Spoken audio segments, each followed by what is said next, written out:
नमस्कार दोस्तों, perfect success point में आपका हार्दिक स्वागत है। मैं बिजू मिश्रा आज आपके सामने इसका चैप्टर 4 का लास्ट पार्ट लेके आया हूँ और आप लोग को आज पढ़ाऊँगा समस्थानी क्या है, समभारी क्या है और सम न्यूट्रॉनिक क्या है। समस्थानी को इंग्लिश में आइसोटोप बोलते हैं, ठीक है। और उसके बाद समभारी को क्या बोलते हैं, आइसोबार बोलते हैं। और ऐसे ही आगे हम लोग पढ़ेंगे। देखिए देखते हैं समस्थानी क्या है। एक ही तत्व के परमाणु, अगर कोई भी एक ही एलिमेंट है जैसे क्लोरीन है, तो एक ही तत्व के परमाणु जिनकी परमाणु संख्या समान होती है, देखिए यहाँ परमाणु संख्या जो है, एटॉमिक नंबर जो है वह समान होती है, किंतु द्रव्यमान संख्या जो ऊपर द्रव्यमान है इसका वह अलग अलग होता है। ऐसे को हम लोग क्या बोलते हैं, समस्थानिक आइसोटोप बोलते हैं, ठीक है। यानी कि एक ही तत्व एक ही रहेगा, क्लोरीन है तो क्लोरीन ही रहेगा, परमाणु संख्या एक होती है लेकिन द्रव्यमान जो होता है दोनों अलग अलग होता है। जैसे एक और एग्जांपल लीजिए, हाइड्रोजन है तो हाइड्रोजन देखिए परमाणु संख्या समान रहेगा, एक एक एक है, लेकिन द्रव्यमान अलग अलग है। इसका एक है, इसका दो है, इसका तीन है। जिसका परमाणु द्रव्यमान एक होता है, परमाणु संख्या एक होता है, इसे प्रोटियम कहते हैं। अगर परमाणु संख्या एक रहे और द्रव्यमान संख्या दो हो जाए तो उसे ड्यूटेरियम कहते हैं। परमाणु संख्या एक रहे लेकिन अगर द्रव्यमान संख्या तीन हो जाए तो ट्राइटियम कहते हैं। ऐसे ही क्लोरीन का परमाणु संख्या देखिए दोनों बराबर है, लेकिन एक क्लोरीन का द्रव्यमान 12 होता है तो एक क्लोरीन का 14 होता है। तो आपने देखा कि ऐसे भी तत्व होते हैं, तत्व एक ही है लेकिन द्रव्यमान अलग अलग होता है। इसे हम समस्थानिक आइसोटोप कहते हैं। पीछे के वीडियो में मैंने कुछ हिंट दिया था, पढ़ाया था। अब देखिए समस्थानी के गुण क्या होते हैं। समस्थानी के गुण के बारे में पढ़ेंगे कि किसी भी तत्व के कोई भी एलिमेंट है उसके सभी समस्थानिक, जितने भी समस्थानिक, जैसे यहाँ कार्बन है तो कार्बन के ये वाला समस्थानिक है, यहाँ पे है, यहाँ पे प्रोटियम एक समस्थानिक है, ड्यूटेरियम है, ट्राइटियम है। तो जितने भी समस्थानिक है सभी समस्थानिक के परमाणु में इलेक्ट्रॉन की संख्या समान होती है। और मैंने बताया था इलेक्ट्रॉन की संख्या क्या होती है, जो एटॉमिक नंबर होता है वही प्रोटॉन और इलेक्ट्रॉन दोनों एक वही होता है। जैसे यहाँ पे इलेक्ट्रॉन की संख्या क्या है, 6 है, जो प्रोटॉन की संख्या और इलेक्ट्रॉन की संख्या दोनों बराबर होती है। यानी कि यहाँ पे प्रोटॉन की संख्या और इलेक्ट्रॉन की संख्या दोनों 6 है, यहाँ भी 6 है। यानी कि देख रहे हैं कि इलेक्ट्रॉन की संख्या तो बराबर रह रही है, किसी भी समस्थानिक में कोई भी आइसोटोप में इलेक्ट्रॉन की संख्या बराबर रह रही है। तो वहीं लिखा है कि इलेक्ट्रॉन की संख्या समान होती है, अतः उनके इलेक्ट्रॉनिक जो विन्यास होते हैं ना, इलेक्ट्रॉनिक कॉन्फ़िगरेशन भी सदृश होते, एक समान होते हैं। जैसे यहाँ पे कार्बन 6 है, तो जब कार्बन 6 है तो इसको क्या लिखेंगे, 2 और 4 लिखेंगे, इसका इलेक्ट्रॉनिक विन्यास। इसका भी 2 4 लिखेंगे, यानी कि यह हरदम सेम होगा। क्लोरीन है तो क्लोरीन का क्या लिखेंगे, 2 8 7, मैंने पीछे के वीडियो में पढ़ाया है। यानी कि इसका भी यही लिखेंगे और इस वाले का भी यही लिखेंगे। यानी कि इलेक्ट्रॉनिक विन्यास एक जैसा होता है। तो संयोजी इलेक्ट्रॉन क्या कहते हैं, जो लास्ट ऑर्बिट में जो इलेक्ट्रॉन होता है उसे संयोजी इलेक्ट्रॉन कहते हैं। जैसे यहाँ पे 4 है, यहाँ पे 7 है, तो ऐसे इलेक्ट्रॉन को हम लोग क्या कहते हैं, संयोजी इलेक्ट्रॉन। तो संयोजी इलेक्ट्रॉन की संख्या भी समान होती है। जैसे इस दोनों क्लोरीन में, दोनों तो समस्थानिक है लेकिन दोनों में संयोजी इलेक्ट्रॉन की संख्या 7 ही होगी, इसमें 4 ही होगी। तो यहाँ हम लोग ने देखा कि संयोजी इलेक्ट्रॉन की संख्या भी समान होती है, इलेक्ट्रॉनिक विन्यास भी समान होता है। इसी कारण इसके रासायनिक जोड़ गुण होते हैं, केमिकल प्रॉपर्टी एक जैसा होता है। यानी कि आप एक पॉइंट याद कर लीजिए, आइसोटोप के केमिकल प्रॉपर्टी एक जैसा होता है, यानी कि रासायनिक गुण समान होता है, रासायनिक गुण समान होता है, ठीक है। दूसरा पॉइंट, कोई भी एलिमेंट है किसी भी तत्व के समस्थानिक के, जैसे यहाँ पे मैंने दिखाया ये दोनों समस्थानिक है, तो किसी भी तत्व के समस्थानिक के जो भौतिक गुण होते हैं ना, फिजिकल प्रॉपर्टी, वह भिन्न भिन्न यानी अलग अलग होती है। तो 2 पॉइंट आप लोग अच्छे से याद कर लीजिएगा, कोई भी समस्थानिक के रासायनिक गुण समान होता है लेकिन भौतिक गुण अलग अलग होता है। अब भौतिक गुण अलग क्यों होता है थोड़ा सा बता दूं, क्योंकि इनमें न्यूट्रॉन की संख्या अलग अलग होती है। जैसे यहाँ देख लीजिए, न्यूट्रॉन की संख्या क्या होती है, जो द्रव्यमान में से अगर हम ये परमाणु संख्या घटाते हैं तो न्यूट्रॉन हो गया। तो यहाँ पे न्यूट्रॉन की संख्या कितनी है, 12 में से 6 घटा 6। यहाँ पे न्यूट्रॉन की संख्या कितनी है, 14 में से 6 घटा 8। यानी कि आप लोग देख लीजिए, यहाँ पे तो 6 न्यूट्रॉन हो गया, यहाँ पे 8 न्यूट्रॉन हो गया। यानी कि न्यूट्रॉन की संख्या अलग अलग होती है कोई भी समस्थानिक में। अब जब न्यूट्रॉन की संख्या अलग अलग होती है, इसी के कारण इसका फिजिकल प्रॉपर्टी अलग अलग हो जाता है। और उसी के कारण क्या होता है कि परमाणु का द्रव्यमान, घनत्व और भौतिक गुण में अंतर आ जाता है। अब इसके उपयोग के बारे में पढ़ेंगे। आइए इसका उपयोग हम लोग पढ़ा देते हैं। इसका उपयोग क्या है, देखिए समस्थानी का उपयोग जो होता है, जैसे पहला उपयोग, यूरेनियम के एक समस्थानिक, जैसे U235 है, ठीक है, यूरेनियम, तो इसका उपयोग परमाणु भट्टी में एटॉमिक रिएक्टर में ईंधन के रूप में किया जाता है। ठीक है, तो परमाणु भट्टी में रिएक्टर के रूप में किया जाता है यूरेनियम के इस समस्थानिक का उपयोग। तो आपसे क्वेश्चन देगा कि परमाणु भट्टी में ईंधन के रूप में कौन से यूरेनियम का समस्थानिक का U-235 का यूज किया जाता है। कैंसर के उपचार में कोबाल्ट के समस्थानिक का उपयोग कोबाल्ट 60 का उपयोग किया जाता है। तो कैंसर के उपचार में पूछेगा तो कोबाल्ट के कौन सा समस्थानिक कोबाल्ट 60 का उपयोग किया जाता है, आप याद कर लीजिएगा। घेघा रोग के इलाज में आयोडीन के समस्थानिक का उपयोग होता है। ठीक है, और कार्बन के समस्थानिक C14 का उपयोग जीवाश्म की उम्र जानने के लिए किया जाता है। जीवाश्म की उम्र जानने के लिए कार्बन 14 का उपयोग किया जाता है। घेंघा रोग में आयोडीन का, कैंसर के उपयोग में उपचार में कोबाल्ट 60 का, और परमाणु ईंधन के रूप में यूरेनियम 235 का उपयोग होता है। तो आपने यहाँ अच्छे से देखा कि इसके उपयोग क्या क्या होते हैं समस्थानिक के। अब जैसे मैं कुछ बता दूं कि अगर आपने देखा यहाँ पे कि क्लोरीन है, तो क्लोरीन, एक क्लोरीन का द्रव्यमान होता है 35, एक का द्रव्यमान होता है 37। तो आपके मन में यह क्वेश्चन उठ जाएगा कि भाई कौन सा हम लोग द्रव्यमान लिखेंगे, 35 लिखेंगे कि 37 लिखेंगे। अगर कोई पूछेगा क्लोरीन का द्रव्यमान क्या होता है तो आप क्या लिखेंगे। यहाँ पे कोई पूछेगा कि इसका द्रव्यमान क्या होता है तो आप क्या लिखेंगे। तो यह कैसे निकालते हैं, तो इसको निकालने का एक तरीका होता है और उसी को हम लोग याद करते हैं। देख लीजिए, जैसे पहला क्वेश्चन लिया है कि प्राकृतिक क्लोरीन गैस के नमूने में एक तो 35 होता है, क्लोरीन 35, और यह 37 होता है। तो जो 35 वाला क्लोरीन है द्रव्यमान वाला वो 75% पाया जाता है, और जो 37 द्रव्यमान वाला क्लोरीन होता है वह 25% पाया जाता है। ठीक है, हमारे वातावरण में। तो बताइए कि क्लोरीन का हम लोग परमाणु द्रव्यमान क्या लिखेंगे। अगर क्वेश्चन आ जाएगा दोनों का परमाणु द्रव्यमान दोनों को मिला के एक एवरेज हम लोग लिखेंगे, तो उसका एक फॉर्मूला होता है कि जैसे इसका परमाणु द्रव्यमान क्या है 35 है, तो पहले 35 लिखेंगे, गुणे यह कितना परसेंट है 75, तो 75/100। ठीक है, 35 75/100 प्लस 37 25/100। देख लीजिए, इसका द्रव्यमान गुणे जितना परसेंटेज है उतना बटा 100। तो ऐसे करके हम निकालते हैं तो 35.5 आता है। आप लोग अच्छे समझ लीजिएगा। जैसे यहाँ पे आप देख लीजिए कि ब्रोमीन है, तो ब्रोमीन में क्या होता है कि एक 79 होता है और एक 81 होता है। देख लीजिए, ब्रोमीन 35 79 द्रव्यमान हो गया और एक का 35 81 होता है। लेकिन यह जो होता है ये 79 वाला वह 49.7% पाया जाता है। आपको निकालने के लिए नहीं बोला जाएगा, बस मैं आपको इसलिए बता रहा हूँ कि आप समझ जाइए कैसे निकाला गया है और क्यों 35.5 इसका क्लोरीन का लिखा गया है, क्यों इसका ब्रोमीन का 80 लिख दिया गया है।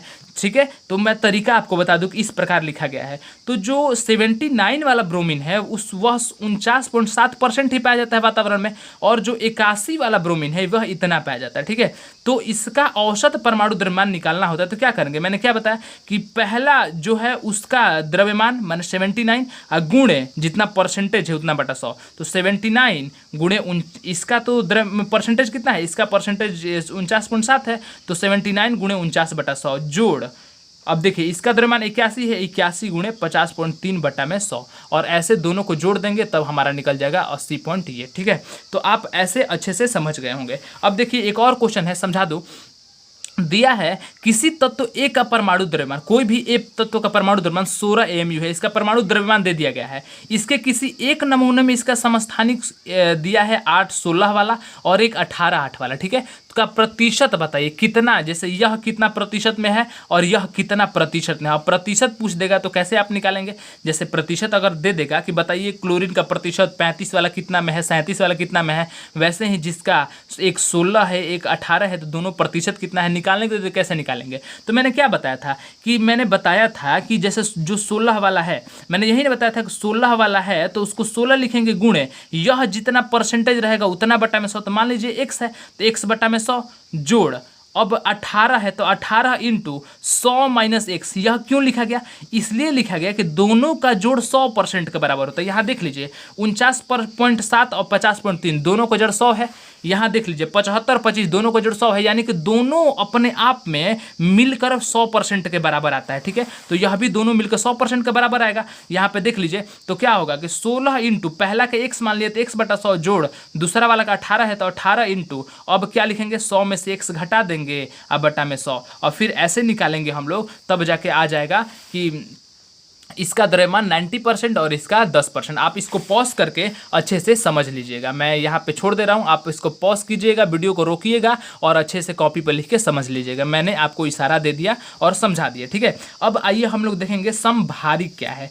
तो समभारिक जो होता है, इसी में आपको पढ़ा दूँ समभारिक क्या है। देखिए, वैसे तत्व को समभारिक आइसोबर कहा जाता है जिनका परमाणु द्रव्यमान समान होता है, ठीक है ना। परमाणु द्रव्यमान ऊपर वाला समान होगा, किंतु परमाणु संख्या जो नीचे लिखा जाता है वहीं अलग अलग होता है। जैसे आर्गन, पोटेशियम, कैल्शियम। तो आर्गन, पोटेशियम, कैल्शियम का परमाणु संख्या 18, लेकिन द्रव्यमान, जैसे क्या कहा मैंने कि आर्गन है तो आर्गन का यहाँ पे परमाणु संख्या 18 लेकिन द्रव्यमान संख्या 40 होता है। कैल्शियम है तो कैल्शियम का परमाणु संख्या 19, द्रव्यमान संख्या 40 होता है।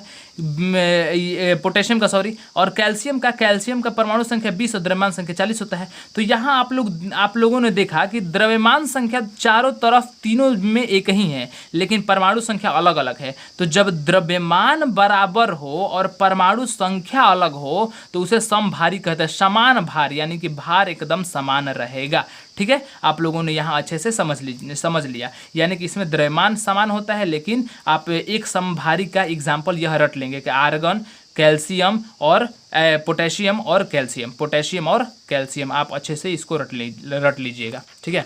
एग्जाम्पल दे देगा तो इन समभारिक तत्वों को निम्नांकित रूप से व्यक्त करते हैं। देख लीजिए, मैंने लिख के समझा दिया था। परमाणु संख्या में अंतर का कारण है। अब इनके परमाणु संख्या में अंतर भाई क्यों है?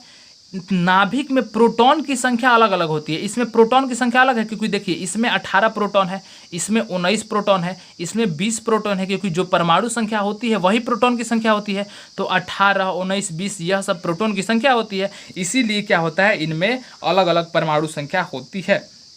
नाइट्रोजन एक 7, 14 और कार्बन 6, 14, तो दोनों समभारिक है। आइसोबार इसको कहते हैं, ठीक है ना, आइसोबार इसको कहते हैं। अब यहाँ आप लोगों ने देखा कि प्रोटॉन संख्या क्या होती है, अलग अलग, यानी कि इसमें 7 प्रोटॉन, इसमें 6 प्रोटॉन, ठीक है। लेकिन न्यूट्रॉन संख्या क्या होती है, देख लीजिए, न्यूट्रॉन भी अलग अलग। 14 में से 7 घटाएंगे तो 8 हो जाएगा न्यूट्रॉन, 7 हो जाएगा सॉरी, और 14 में से 6 घटाएगा तो 8 हो जाएगा, यानी कि दोनों न्यूट्रॉन भी अलग, प्रोटॉन भी अलग, ठीक है ना। समभारिक में ऐसे होता है। समभारिक तत्वों के परमाणु के नाभिक में प्रोटॉन की संख्या अलग अलग होती है, यहीं पे लिखा है, लेकिन नाभिक में प्रोटॉन न्यूट्रॉन की संख्या का योगफल समान होता है। देख लीजिए, योगफल मतलब क्या हुआ, न्यूट्रॉन और प्रोटॉन का योगफल मतलब हुआ द्रव्यमान, यही ना हुआ। द्रव्यमान किसको बोलते हैं, ऊपर वाला इसको न्यूट्रॉन में प्रोटॉन, ये नीचे वाला जोड़ देते हैं तो द्रव्यमान आया था। तो वहीं बताया कि न्यूट्रॉन और प्रोटॉन 7, 7, 14, 8, 6, 14, यानी कि दोनों का योग बराबर होता है, यानी कि द्रव्यमान बराबर होता है। कहने का मतलब यह हुआ, ठीक है। समन्यूट्रॉनिक क्या है, समन्यूट्रॉनिक है कि वैसे तत्व, वे परमाणु जिनमें न्यूट्रॉन की संख्या समान होती है किंतु द्रव्यमान संख्या और परमाणु संख्या दोनों अलग अलग। जैसे कार्बन और नाइट्रोजन है, देख लीजिए, तो क्या प्रोटॉन संख्या बराबर है, नहीं। इलेक्ट्रॉन संख्या बराबर है, नहीं। देख लीजिए, दोनों अलग अलग है। अब देखिए, न्यूट्रॉन की संख्या बराबर है, देखिए 14 में से 6 घटाएगा तो 8, तो न्यूट्रॉन इसमें 8 हो गया। इसमें 15 में से 7 घटाएंगे तो 8, ठीक है। तो यहाँ देखा मैंने कि दोनों जगह 8-8 न्यूट्रॉन आ रहा है, यानी कि न्यूट्रॉन संख्या बराबर होती है। तो सम न्यूट्रॉनिक, नाम से ही पता चल रहा है कि न्यूट्रॉन संख्या समान, यानी कि सम न्यूट्रॉनिक, ठीक है। न्यूट्रॉन संख्या कैसे निकालते हैं, न्यूट्रॉन संख्या निकालते हैं परमाणु द्रव्यमान में से परमाणु संख्या घटा देंगे तो क्या आ जाएगा, हमारा न्यूट्रॉन की संख्या आ जाता है। यहीं पर मैंने लिखा है, देख लीजिए, कार्बन है, नाइट्रोजन है, ऑक्सीजन है। तो कार्बन का परमाणु द्रव्यमान 14 होता है, परमाणु संख्या 6 होती है। देख लीजिए, 14 और 6, तो न्यूट्रॉन संख्या क्या हो गई, 14 में से 6 घटा के 8। ऐसे ही नाइट्रोजन का द्रव्यमान 15 होता है और परमाणु संख्या 7 होती है, तो न्यूट्रॉन की संख्या घटा के 8। ऑक्सीजन का 16 होता है, द्रव्यमान संख्या, ऑक्सीजन परमाणु संख्या 8 होती है, तो न्यूट्रॉन की संख्या क्या हो जाएगी, 8 हो जाएगी। न्यूट्रॉन की संख्या बराबर क्या होती है, द्रव्यमान में से हम लोग परमाणु संख्या घटाते हैं, द्रव्यमान में से परमाणु संख्या घटाते हैं तो हमारा न्यूट्रॉन निकल जाता है। तो इस प्रकार हम लोगों ने देखा कि सम न्यूट्रॉनिक क्या है, समभारिक क्या है और समस्थानिक क्या है, तीनों मैंने अच्छे से बता दिया। आप वीडियो पॉज करके अच्छे से इसको रिवीजन कर लीजिएगा, ठीक है ना। अब आइए हम लोग देखते हैं संयोजकता क्या है। तो संयोजकता होता है कि संयोजकता मैंने पीछे के वीडियो में भी थोड़ा सा बताया था। संयोजकता होता है कि बाहरी कक्षा में इलेक्ट्रॉन की संख्या, जैसे इलेक्ट्रॉनिक कॉन्फ़िगरेशन, इलेक्ट्रॉनिक विन्यास मैंने जब बताया था, जैसे मैग्नीशियम है, तो मैग्नीशियम को कैसे लिखेंगे, मैग्नीशियम में 12 है परमाणु संख्या, तो 12 है तो पहला में तो 2 भर जाएगा अब पहला में मैक्सिमम 2 ही रह सकता है, दूसरा वाला में मैक्सिमम 8 रह सकता है। मैंने बताया था पीछे के वीडियो में, अगर जिन्होंने पीछे का वीडियो नहीं देखा था प्लीज़ पीछे का वीडियो ज़रूर देखें, तभी आपको अच्छे से समझ में आएगा। तो यहाँ पे 2, 8 और 2 हो गया मैग्नीशियम का, ठीक है। तो बाहरी कक्षा में कितने इलेक्ट्रॉन है? बाहरी कक्षा में 2 इलेक्ट्रॉन है। अब बाहरी कक्षा में जब 2 इलेक्ट्रॉन है तो क्या होगा कि इसको यह क्या करेगा, दे देगा। यानी कि कहने का मतलब है कि यह अपने बाहरी कक्षा में कैसे भी 8 पूरा करेगा, या तो 6 लेगा तब 8 पूरा होगा, या 2 दे देगा तब 8 पूरा हो जाएगा, यही ना होगा। या तो 6 ले लेगा यहाँ पे तो 8 पूरा होगा ना, या तो 2 दे देगा। अब बताइए 2 देना आसान है कि 6 लेना आसान है? तो यह सोचेगा कि मैं इससे अच्छा 2 दे दूं, यानी कि 2 दे दिया यह। तो वही मैंने लिखा है कि वैसे तत्व जिनके बाहरी कक्षा में 1 से लेकर 4 इलेक्ट्रॉन होते हैं ना, 1 2 3 4, तो वह क्या करता है, दे ही देता है, ठीक है ना। तो वही उसका संयोजकता हो जाती है। जैसे मैग्नीशियम की संयोजकता 2 हो जाएगी क्योंकि यह 2 दे देगा। तो अब कोई में जैसे अब मान लीजिए सोडियम रहता अगर, तो सोडियम में 2 8 1 रहता। अब बताइए 1 देना आसान है कि 7 लेना आसान है? क्योंकि इसको तो 8 पूरा करना है, तो 1 देना आसान है, यानी कि इसकी संयोजकता 1 हो जाएगी, ठीक है ना। जहाँ भी लास्ट इसके कक्ष में 1 से लेकर 4 तक रहेंगे वहीं इसकी संयोजकता हो जाएगी, ठीक है। अगर 1 से 4 से अधिक रहेंगे, यानी कि वैसे तत्व जिनकी बाहरी कक्षा में 5 6 7 रहेंगे, तो क्या होगा, 5 रहेगा या 6 रहेगा, 7 रहेगा, तो उसको क्या करेंगे, 8 में से घटा के संयोजकता निकालते हैं। जैसे क्लोरीन है तो क्लोरीन का 17 होता है, 2 8 7, ठीक है ना। तो यहाँ पे तो 7 आ गया। अब बताइए 8 पूरा करने के लिए या तो 7 दे दे या 1 ले ले, यही ना करेगा। 8 जब पूरा करना है बाहरी कक्षा में तो या तो 7 दे देगा या 1 ले लेगा। अब बताइए 1 लेना आसान है कि 7 देना आसान है? सबसे आसान तो 1 ले लेना है, ठीक है ना।